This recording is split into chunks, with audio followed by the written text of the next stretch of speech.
As I stared at my reflection in the vintage full-length mirror, I was supposed to feel like a princess, but something was off. My name is Kate, a 28-year-old woman who had always been fiercely independent. I had a stable job, great friends, and now I was about to marry Mark, the man I had been dating for 2 years. He was a charming, good-looking man, and when he proposed, I thought I had hit the jackpot. But even on this most significant day, I couldn't ignore the warning signs that had been subtly surfacing over the last few months of our engagement.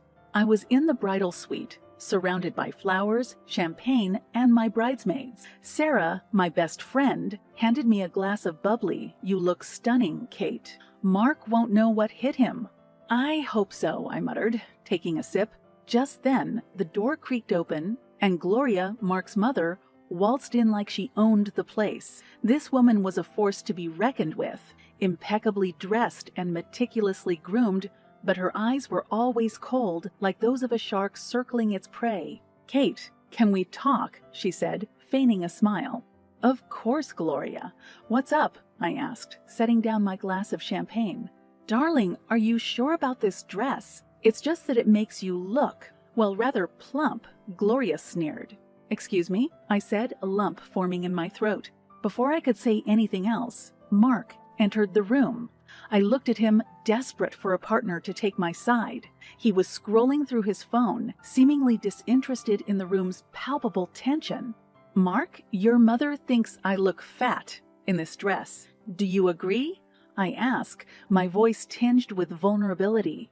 Mark glanced up from his phone, eyed me briefly, and shrugged. "You look fine, Kate. Don't worry about it." "Fine," I snapped. "It's our wedding day, and all you can say is that I look fine?" Gloria chimed in. Now, no need to make a scene. Mark is just not one to exaggerate. Fine is good." I clenched my fists. I felt like I was drowning, and the two people who should have been my lifelines were tossing me anvils instead. I wanted to cry, to shout, to run away, but I was paralyzed. And deep down, I was starting to realize that my happiest day had unveiled some painful truths I couldn't ignore anymore. "Let's just get this over with," I said, plastering on a smile as I picked up my bouquet.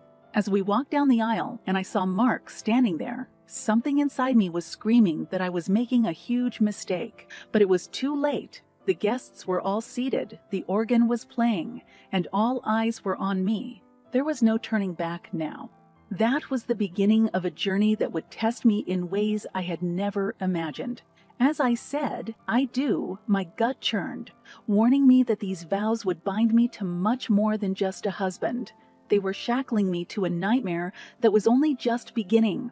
The irony was not lost on me. Here I was, promising to love and cherish till death do us part, unaware that the most significant battle of my life was looming on the horizon.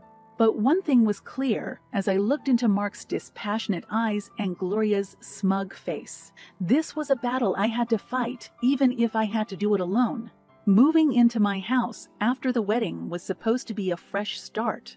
A quaint 2-bedroom home filled with memories of my independence, it was a sanctuary I had built brick by brick. From the hand-picked vintage furniture to the framed photographs that lined the walls, this was my space, my sanctuary.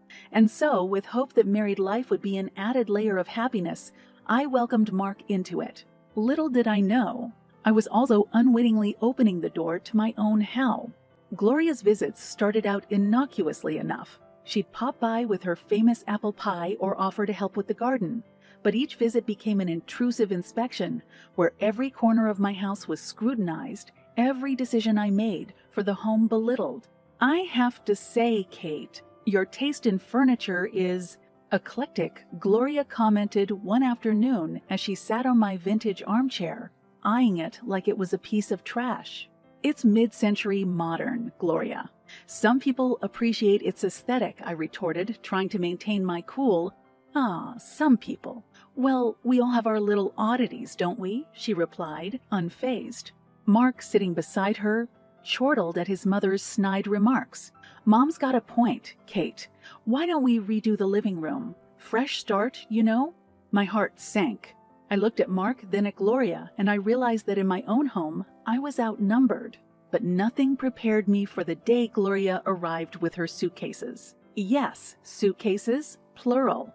I heard the doorbell ring and opened the door to find her standing there, luggage in tow.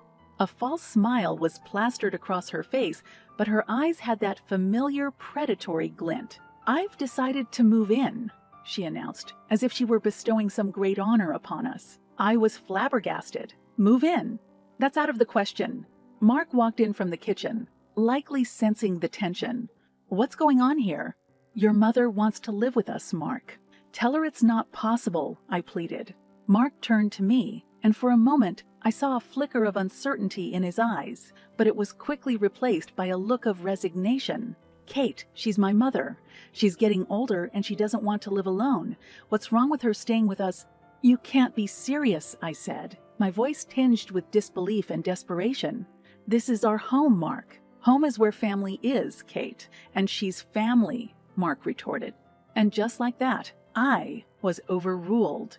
My sanctuary was invaded, and there was nothing I could do to reclaim it. Gloria strutted into the house, her face beaming with a triumph that chilled me to the bone. As she passed by me, she whispered in my ear, "Get used to it, darling." The walls of my own home started to close in on me.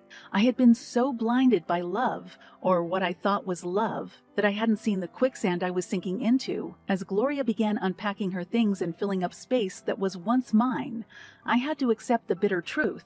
I was no longer the queen of my castle. I was an outsider, isolated and outnumbered. That night, as I lay in bed next to a snoring Mark, I replayed the day's events in my mind. This was more than a failed attempt to set boundaries. This was a hostile takeover of my life. With each ticking second, I felt more trapped, but also, oddly, more resolute. If this was war, I was not going down without a fight. It was a terrifying thought. Yet it was the only thing that allowed me to close my eyes and brace myself for the struggles that lay ahead. It didn't take long for my home to transform into a battlefield. Under Gloria's watchful eye, my days became a series of endless chores and impossible tasks. My sanctuary had become a prison, and she, the warden. It was as if she'd made it her personal mission to break my spirit, piece by piece, and the worst part was that Mark seemed completely oblivious to my suffering. Or worse, he was willingly blind to it. Every morning started the same way. Gloria would prepare an elaborate list of chores for me to complete, items ranging from scrubbing the floors to reorganizing the entire pantry, her handwriting a loopy scrawl that might as well have spelled out "do my bidding." "Kate, I hope it's not too much to ask, but could you make sure these are done by the afternoon? You know how I like to keep a neat house," she'd say, handing me the paper as if it were some kind of royal decree. "And what will you be doing while I work my fingers to the bone?" I'd ask, trying to conceal the resentment in my voice. "Oh, someone needs to supervise, dear. And well, that's naturally my job as the elder in this household," she'd reply, a smirk etched on her face. What's going on here? Mark would wander into the conversation, usually engrossed in his phone or some other distraction. "Your mother has a list of chores she wants me to complete," I'd tell him, hopeful that for once he'd take my side. "Well, Mom knows best when it comes to running a household, doesn't she?" was all he'd say before sauntering off, leaving me defeated and frustrated. One particular incident sealed my resolve that something had to change. Mark and I were invited to a party hosted by my longtime friend, Jenny. I thought it would be a brief respite from the torment at home, a night where I could relax and forget about the tension that had gripped my life. For the first hour or so, everything was great. We mingled, laughed, and I started to feel like my old self again. But as the night wore on, Mark became increasingly distant. He was downing drinks like there was no tomorrow, and his eyes began wandering. Then he disappeared. Confused and concerned, I searched for him throughout the house. Finally, behind a closed door, I heard laughter and hushed voices. My heart sank as I opened the door to find Mark in the arms of another woman, both looking decidedly disheveled. "What the hell, Mark?" I screamed, unable to contain my horror and humiliation. "Kate, it's not what it looks like," he stammered, suddenly sobering up at the gravity of the situation. not what it looks like. You're cheating on me. In public, among my friends, I was shaking with fury. It's your fault. You've been so distant, so preoccupied with Mom, he retorted, as if that justified his betrayal. I felt a slap land across my cheek before I even saw his hand move. The room went silent, the only sound my own heart pounding in my ears. I was in utter disbelief, shocked that the man I had married, who lived under the same roof as me, could become such a stranger. I didn't say a word. I simply turned, left the party, and ran home, tears streaming down my face. But as I did, I made myself a promise. No matter what it took, I was going to reclaim my life and my dignity. I was done being the victim. In that moment, fueled by betrayal and indignation, the seeds of my rebellion were sown. Little did they know, their reign of torment was about to come crashing down, and I would be the one to pull the lever. The air was thick with tension when I got home that night, the events of the party hanging over me like a dark cloud. As I entered, I found Gloria sitting at the dining table, a smirk decorating her face as if she knew some delicious secret. It turned my stomach. Mark was there too, avoiding eye contact, busying himself with his phone. "Kate, dear, how was the party?" Gloria asked, feigning sweetness but oozing insincerity. "You've returned quite early." Ignoring her, I took a deep breath and turned to Mark. "We need to talk. What happened tonight was unacceptable." Mark finally looked up from his phone, locking eyes with me for a brief moment before turning to his mother. "Mom, could you please give us some privacy?" Gloria pretended to look surprised. "Oh, but why? We're all family here, aren't we?" Ignoring her, I reiterated, "Mark, we need to talk. Alone." With a sigh of resignation, Mark stood up. "Fine, let's go to the bedroom." Once we were in the privacy of our room, I mustered all the courage I had left to confront him. "Mark, you cheated on me, and you slapped me. Do you have any idea how demeaning that is?" His eyes flickered, a momentary lapse that indicated he was still capable of feeling guilt. "I was drunk, Kate. It's complicated." "Complicated? This isn't just about tonight, Mark. Ever since your mother moved in, our marriage has deteriorated. I've become a servant in my own house, and you've allowed it." Mark shook his head, exasperated. "You're blaming my mother for this? You're just looking for a scapegoat for your own failings as a wife." I was stunned at his audacity. "My own failings. I've tried to be accommodating even with your mother's constant interference and belittling. But I can't live like this. Something has to change." Before Mark could respond, Gloria burst into the room, unable to contain her glee. "Oh, what's this? Trouble in paradise?" That was the last straw. "Get out of my room, Gloria. In fact, get out of my life," I yelled, my voice echoing off the walls. Mark jumped up, furious. "How dare you speak to my mother like that? I should have never let you into this house." I stood there, incredulous. It was as if the scales had finally fallen from my eyes. I looked at Mark, then at Gloria, and realized the awful truth. These people, my so-called family, were my tormentors. They would never change. And that meant I had to. "In that case, you should leave. Both of you," I declared, my voice unwavering. Gloria erupted in laughter. "You can't be serious. Where would we go?" "You should have thought of that before turning my life into a living hell," I retorted. Suddenly, Gloria's expression changed, her eyes narrowing. "You'll regret this, Kate. You don't know who you're messing with." I looked at her, then at Mark, who stood there, a silent spectator in this twisted drama. "No, you don't know who you're messing with," I said, "and you're about to find out." As they exited the room, the weight of what had just transpired hit me. This wasn't just the end of a chapter. It was the end of an entire book, one filled with deceit, betrayal, and torment. A book that I was more than ready to close. As the door clicked shut behind them, I knew that the battle had only just begun. But now I was ready. For the first time, I felt armed and dangerous, fueled by an adrenaline rush of newfound courage and self-respect. It was high time for the unveiling. A revelation that would turn their world upside down, and I couldn't wait to lift the curtain. The next morning, I woke up with a sense of purpose I hadn't felt in years. I called my brother Tom, who happened to be a skilled lawyer, and briefed him on the entire situation. He assured me we had a strong case for divorce and suggested gathering evidence against Gloria for emotional abuse and defamation. We got to work immediately. A couple of weeks later, Gloria committed the fatal mistake that would mark the beginning of her downfall. During one of her regular visits, she inexplicably called the police, accusing me of cheating on Mark and stealing $300,000 from a safe we didn't even have. "Officers, you must arrest this woman. She has ruined our family and stolen from us," Gloria dramatically exclaimed as the police arrived. Shocked but calm, I looked the officers in the eyes. "I don't know what she's talking about. We don't even have a safe, and these accusations are absurd." Mark, pale and conflicted, hesitated before speaking. "Mom, what are you doing?" "This is for the best, you'll see," she replied, winking at him as if they shared some dark secret. The officers were skeptical, but proceeded to question us separately. They quickly realized Gloria's story had too many holes to be credible.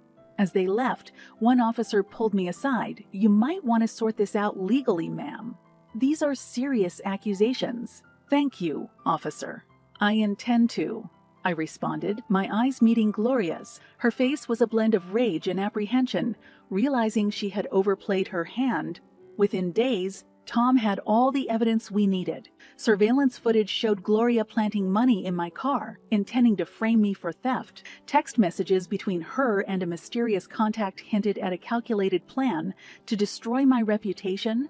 And Mark, when faced with the overwhelming evidence, had no choice but to cooperate. "The court is now in session," the judge announced, signaling the beginning of the trial that would forever change our lives. Gloria, seated beside her low-rent lawyer, glared at me across the room.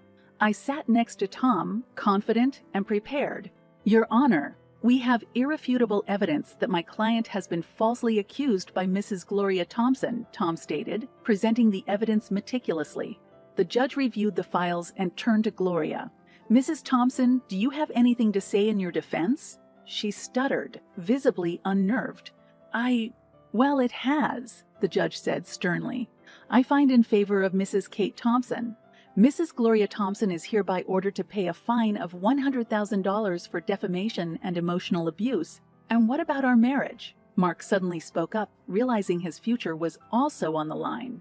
I looked at him coldly. "Your Honor, I'd also like to file for divorce on grounds of adultery and emotional neglect." Tom presented photographic evidence of Mark's indiscretion, leaving no room for denial. "Very well," the judge said. "Divorce granted. Mrs. Kate Thompson, you are entitled to full ownership of your marital home and assets, as they were primarily under your name to begin with." As the gavel struck, sealing their fates, I felt a wave of relief wash over me. I turned to look at Gloria and Mark one last time. Their faces were etched with the realization that they had lost everything, and it was all their own doing.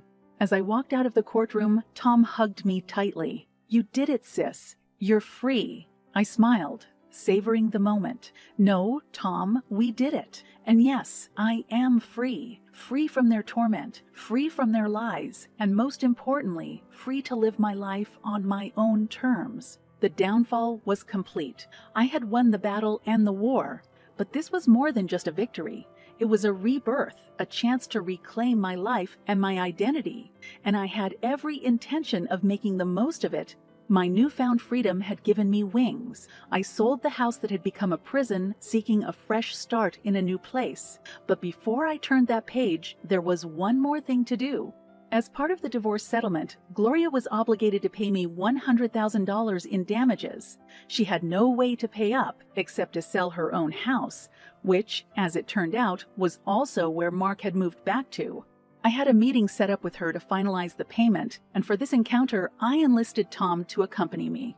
We arrived at what used to be the opulent residence of Gloria and found it in a state of disarray, a reflection of her disrupted life. The door creaked open and there stood Gloria, a shell of her former self. "Kate, Tom," she mumbled, her voice devoid of its earlier venom. We took seats in the living room, which was cluttered with boxes. Mark was conspicuously absent, likely too embarrassed to face me. Gloria pulled out a checkbook, her hand trembling as she wrote. "Here it is, the final payment," she said, handing me a check for $100,000. Her eyes met mine, searching for a shred of sympathy. "Thank you," I replied, my voice cool and detached. Tom scrutinized it briefly before nodding. "It's all in order. Is this it, then? Are we done?" Gloria asked, a mix of relief and despair in her voice. I took a deep breath, contemplating my next words carefully. "No, we're not done, Gloria. Money can't erase the harm you've done. But here's something you should know. Your actions have consequences far beyond this check or even this house." Gloria looked up, puzzled and alarmed. "You see," I continued, "I've recently made some investments in a prominent online publication, and they are very interested in stories that empower women. Stories about overcoming abuse and harassment. I've already shared my experiences, and they will be published in detail." Her eyes widened, realizing the implication. "You can't do that. That's a breach of privacy." "No, it's called freedom of speech," Tom interjected, "and everything she says will be factual. And let's not forget the various support groups and forums where women share their stories to warn others about people like you," I added, leaning in. "Your name, Gloria, will be synonymous with deception and cruelty.